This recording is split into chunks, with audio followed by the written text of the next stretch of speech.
ایک اہل تشیع کی جو ایک ویب سائٹ ہے جس کا ہم نے گزشتہ ذہن ویو نے بہت تفصیل سے اس کا ذکر کیا تھا، اسلام ٹائمز، ٹھیک ہے، اس میں بہت طویل ایک مضمون ہے جو اولیاء مقبول جان کے ان تینوں مضامین کے رد میں ہے، اور اس کا عنوان ہے اولیاء مقبول جان کی خدمت میں۔ لکھنے والے کا نام ہے زاہد عباس ملک۔ میں اس میں سے صرف اس میں جو ہیڈنگ کے نیچے ایک مختصر اقتباس اس کو پیش کرتا ہوں، باقی بہت تفصیلی مضمون ہے، ابھی ٹائم نہیں ہے سب کو پڑھنے کا۔ اولیاء مقبول جان صاحب نے شام میں متحرک جن دہشت گرد تنظیموں کی مدح سرائی کی ہے۔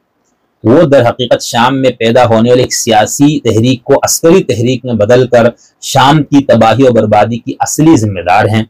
ایسا کیوں کیا گیا؟ ان نام نہاد جہادی تنظیموں نے پرامن سیاسی جدوجہد کو کس کے اشارے پر مسلح تحریک میں بدل دیا؟ شام جیسے فلسطینیوں کی جدوجہد آزادی کے سب سے بڑے پشتبان کو کس نے باہمی آویزش میں مبتلا کر دیا؟ کس نے شام کی بھائی چارے کی فضا میں گولہ و بارود کا زہر بھر دیا؟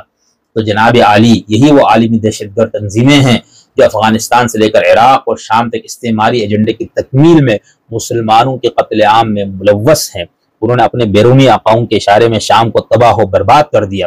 عالمی میڈیا ان خبروں سے اٹا پڑا ہے کہ جبہت النصرہ سے لے کر احرار الشام تک تمام تنظیموں کی پشت پناہی اسرائیل، سعودی عرب، اردن، ترکی، قطر اور امریکہ پر مشتمل اتحاد کر رہا ہے۔ یہ میں نے آپ کو بتایا کہ بہت زیادہ لمبا مضمون ہے۔ اس نے پہلے اولیاء مقبول جان کی ہمدردی، امت مسلمہ کے لیے ان کے دل کے درد، ان سب کو سراہا اور سب کو پیش کیا ہے، اور پھر اس کے بعد انہوں نے ان کا ایک نقد، اس کا جائزہ لیا ہے اور کہا ہے کہ ان حدیثوں کی روشنی میں جو کچھ اولیاء مقبول جان نے کہا اس کی کیا حقیقت ہے۔ چونکہ یہ پرو ایران ہے، ٹھیک ہے، یہ جو ویب سائٹ ہے اس کے لکھنے والے، تو انہوں نے اسی اینک سے دیکھا، جو اینٹی ایران ہے اس کو اسی اینک سے دیکھتے، تو اس لیے پیغمبر کو، معصومین کو، ان کو اس طرح کی چیزوں میں نہ ہلائے تو بہتر ہے۔ یہ علاقائی مفادات کی اور اس طرح کی جنگیں ہیں تو اس کو اسی پہ رہنا۔ خورشید ندیم صاحب نے اس وقت 2-3 اس کے پر کلام لکھے تھے جس میں انہوں نے یہ بتایا تھا کہ یہ عصری معاملات میں ان نصوص کا اطلاق، ایک کالم میں وہ لکھتے ہیں کہ عصری معاملات میں دینی نصوص کا اطلاق ایک نازک کام ہے۔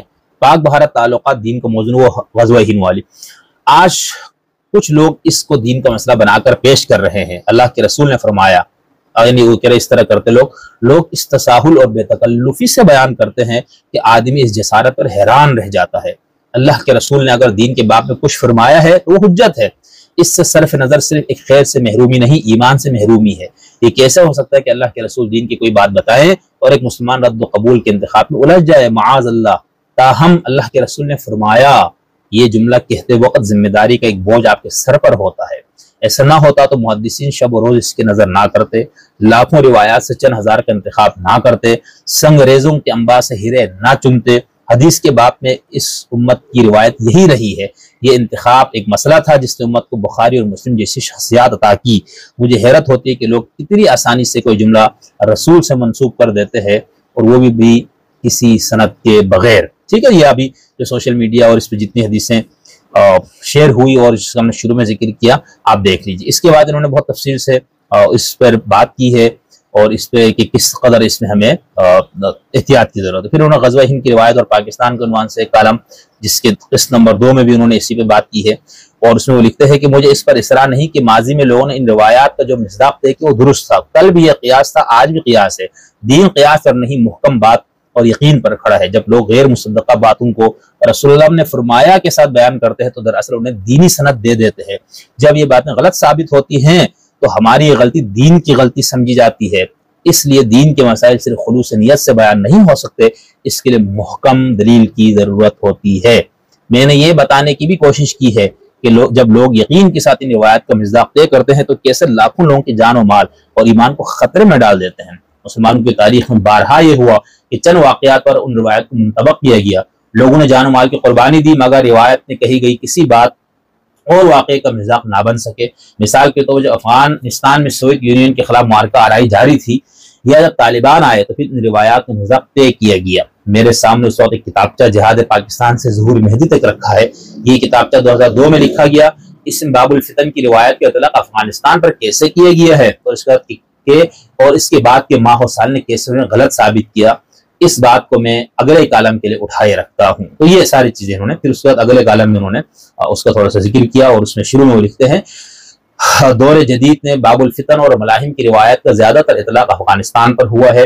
سوویت یونین کے خلاف مزاحمت سے لے کر طالبان کے ظہور تک مسلمانوں کو بتایا گیا کہ روایات میں قرب قیامت کے باب میں جو پیشن گوئیاں کی گئی پیش گوئیاں ہیں، آج کا افغانستان اس کا مصداق ہے۔ اس سلسلے مضامین کے پہلے حصے میں نے جہاد افغانستان سے ظہور مہدی تک کے عنوان سے شائع ہونے والی کتاب کا ذکر کیا تھا۔ یہ ابو عبداللہ آصف نقشبندی کا مرتب کردہ ہے۔ 2002 سے 2005 اس کے 5 ایڈیشن شائع ہو چکے ہیں۔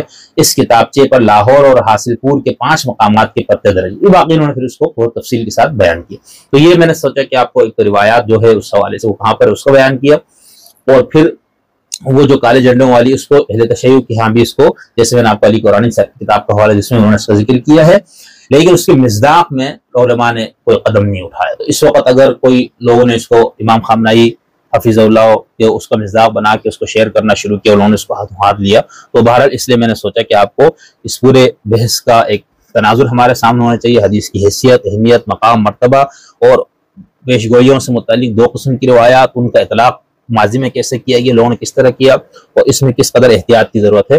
اس کے لیے پھر میں نے اسلام ٹائمز کے مضمون کا بھی آپ کو حوالہ دے دیا، اور یہ مقبول جان کے مضامین کا بھی دے دیا، خورشید ندیم کا بھی۔